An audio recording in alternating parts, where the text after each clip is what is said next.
Vamos lá, retornando então, começar a gravação do nosso caderno de erros, né? Agora com o internato começado já, mais uma nova jornada, né? Um novo desafio, um novo momento e que vai tirar bastante meu tempo no sentido de fazer essas coisas, né? Diferentes, com novas ideias, mas com certeza já vou conseguir, né? Já estou no caminho aqui de organizar uma maneira de separar um bom tempo para estudar e um bom tempo para aprender aqui no Hospital Distrital de Minga, né? Vamos fazer aqui nosso caderno de erros, 5 questões. Link está aí na descrição para você entrar no Medq, tem os links de desconto para você adquirir a plataforma e começar a responder suas questões, aí estudar baseado em questões, e está sendo uma experiência muito legal para mim assistir as coisas no internato, né? Então, ver um bebezinho ali com sífilis congênita, entender todo o acompanhamento dele e responder questões ali, pensando sempre no bebezinho que eu vi, né? O Enzo, que é o bebê que eu conheci que tem sífilis congênita, ele adquiriu da mãe, né? Então vamos começar aqui com a primeira questão, nossa primeira questão, a questão da USP com imagem. Tem uma ultrassonografia, uma paciente de 23 anos, ele me trouxe uma ultrassonografia, quer saber qual é o momento do ciclo, né? Então a gente olha aqui para o ultrassom e vê essa imagem trilaminar aqui que tem uma medida de 10 milímetros, né?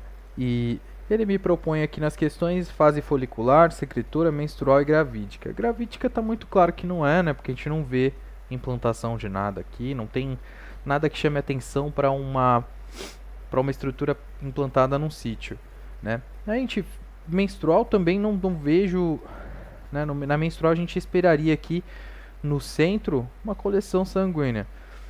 Fico entre fase folicular e fase secretora. E aí, na verdade, não conheço muito bem as ideias dessa imagem, mas usei uma lógica simples de que se eu já estimulei na fase secretora, né? A fase secretora é um endométrio que já foi estimulado pelos hormônios e agora ele já está super espesso e ele já está começando ali a se preparar para descamar. Na verdade, se preparar para receber o bebê, ele vai se descamar se ele não continuar recebendo estímulo hormonal. E seria mais espesso do que 10 milímetros, né? 10 milímetros é 1 centímetro, não é nada. Aqui a gente vê aqui as camadas super regulares, bonitinhas, né? Na fase folicular, pode ser o início da fase folicular, por exemplo, e esse endométrio está começando agora a receber esse estímulo, né? E aí, por sorte, o Medicare é maravilhoso, traz para mim uma imagem com o endométrio secretor. E olha aqui, né, a espessura só do endométrio, né? Aqui está o miométrio, bem grande aqui para trás. Essa imagem aqui eu acho que representa algum outro achado aqui específico. Mas aqui tem, por exemplo, 18 milímetros demonstrado abaixo, né? Então 18 milímetros só de endométrio já não tem aquele aspecto trilaminar da ultrassonografia, né? Seguimos aqui para a próxima. A próxima aqui eu separei as 5. Não é essa. Não, vamos pensar direito. 1, 2, 3, 4 aqui, né?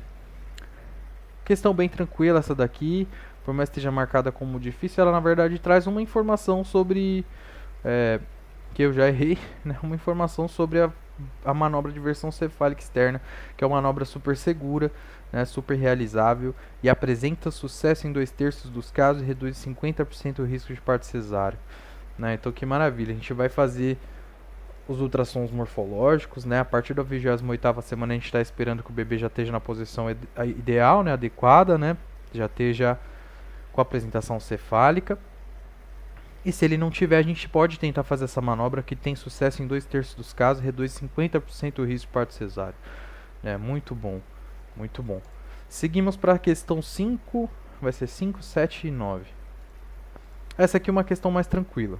Traz um paciente com cefaleia hemicraniana à esquerda há 2 horas, associada a fotofobia, fonofobia, além de náuseas e distensão abdominal. Beleza, né? Então, é a minha migrânia, né, enxaqueca, com sinais sistêmicos. Tudo bem, ele usou dipirona 1 grama sem melhora. Historinha comum, é tabagista e hipertenso. E a gente olha aqui para a tensão arterial dele, ele tem 140/90. Aí a questão vem perguntar para mim o que é para fazer. Diagnóstico mais provável e tratamento recomendado. Aqui a gente já corta a cefaleia em salve tensional complicada, porque tá claro que não é. né? A clínica muito sugestiva. E aí 37% das pessoas acabaram marcando a alternativa B aqui, migrânia sem áurea, triptano, tramadol e procinético. Provavelmente porque fixou, né, na mente as ideias de que o triptano a gente usa para cortar as crises e beta-bloqueador para prevenir, para profilaxia e acabou. Mas esse paciente tem uma contraindicação importante aqui ao usar o triptano, que é a PA não controlada, né? Então, um paciente com APA incontrolada que não pode usar triptano, sumatriptano, por exemplo, né? E também indicação de tramadol aqui, né? Não é assim que faz isso, né? Não é assim que escalona a analgesia. Então, migrânia sem áurea, usando um AINE, um procinético também que vai melhorar as náuseas aqui, a distensão abdominal, vai melhorar o caminho desse, vai melhorar esse trânsito e o analgésico. Né? Agora a gente segue, essa é a 6, segue para 7 aqui. Beleza. Esse é um paciente de 70 anos, tratamento conservador, renal crônico, né? Doença renal crônica, tratamento conservador com creatinina 4.8, já não filtra mais nada, foi submetido a uma cirurgia devido a diverticulite, certo? Logo em seguida, no segundo dia, ele desenvolveu oligúria e queixa de fraqueza muscular. Aí a gente vai lá, pede os eletrólitos dele para entender o que está acontecendo, né? Porque a minha grande preocupação são as arritmias que o desbalanço hidroeletrolítico pode levar. Ele tem um potássio 7.5. Opa!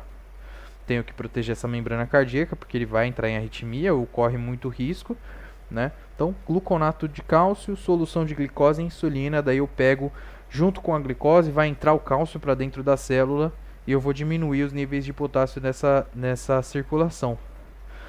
E aí ele me pergunta, qual a próxima medida a ser tomada? Ora, se tiver que tomar uma outra decisão, né? Então a gente vai fazer essas duas medidas, solução de glicose e insulina, vai dosar esse potássio aqui e entender como é que ele está. Se eu tiver que tomar uma outra decisão, no paciente renal crônico, né, seria a hemodiálise. Uma outra ideia aqui, que eu pensei bastante sobre, eu acho que furosemida vai sobrecarregar aqui a função renal, né, então não é interessante. Mas seria aqui a resina de troca sônica, né? Não sei se sônico está correto aqui, eu achei que fosse sódica, mas o que me chama mais atenção é essa resina de troca, então eu trouxe aqui para a gente dar uma olhadinha, né? Então qual que é a ideia? Aqui está o Sorcal, né? Eu pesquisei. Qual que é a ideia? Poliestireno sulfonato de cálcio. O Sorcal é uma resina de troca por via oral. Então você toma por via oral e o que acontece é troca do cálcio que está entrando como resina pelo potássio, usando, né, a parede do trato gastrointestinal pelo potássio sérico. Muito bom, né? Porque daí eu elimino o potássio e aí vamos pensar, né? Claro, em hipercalcemia. Tem outra ideia que esse daqui é o Sorcal, que é de cálcio, mas temos outra ideia também que é usar a mesma coisa com uma resina de troca de sódio, né? A gente troca basicamente sódio por potássio, né? Claro que olhando para os eletrólitos, a gente pode tomar esse tipo de decisão, mas sempre olhando para o balanço hidroeletrolítico. E aqui, esse aqui é uma questão, essa daqui foi uma questão que incomodou bastante, de um câncer cena rara. E a última questão aqui, um minuto para responder ela. Uma mulher de 38 anos, no quarto dia pós-operatório de gastroplastia, tal, no exame, o que ela tem agora? Né? Ela tem taquicardia, normotensa, eupneica, murmúrio vesicular diminuído em bases, abdômen flácido sem sinais de irritação e que tem leucocitose e PCR elevado. Opa, marcadores inflamatórios aqui no quarto dia pós-operatório. E eu cometi o grande... Pensei em hernia de Petersen, que é comum aqui para as gastroplastias, sobretudo Y de Roux, mas ela não tem dor abdominal, né? Então já descarta aqui a hernia de Petersen. Depois pensei em atelectasia pulmonar, poderia ser TEP, deiscência de anastomose e tal, depende um pouco, né, da minha evolução. Só que o grande detalhe é que a mulher está eupneica. Como é que eu vou dizer que ela tem uma afetação pulmonar, a atelectasia pulmonar, se ela está eupneica, né? Então, acho que é um erro grotesco aqui da minha parte, porque deiscência de anastomose, aí sim pode ser, né? Chama atenção porque ela não tem abdômen flácido, não tem sinais de irritação peritoneal, a banca não foi muito parceira do concursando aqui, mas fica pequeno daquele jeito, né? Mas deiscência de anastomose encaixa aqui pela evolução, né? Então ali na evolução para um início de cicatrização acaba acontecendo a deiscência, conteúdo gástrico ali pro peritônio. Muito estranho não ter irritação peritoneal, é o que eu esperaria aqui, mas ela tem marcador de inflamação, está eupneica. Eu acho que se ela tivesse mais achados pulmonares, justificaria ter marcado a atelectasia pulmonar, mas nesse caso acaba que não justifica. Então beleza, é isso daí, 5 questões aí resolvidas do meu caderno de questões. E agora vamos seguir aqui, partir para as revisões diárias aqui, revisar umas 60 questõezinhas com esse estudo mais aprofundado e indo fazer pesquisa de cada uma das questões para consolidar de fato o conhecimento, né? É isso aí, beleza? Boa sorte aí na sua revisão.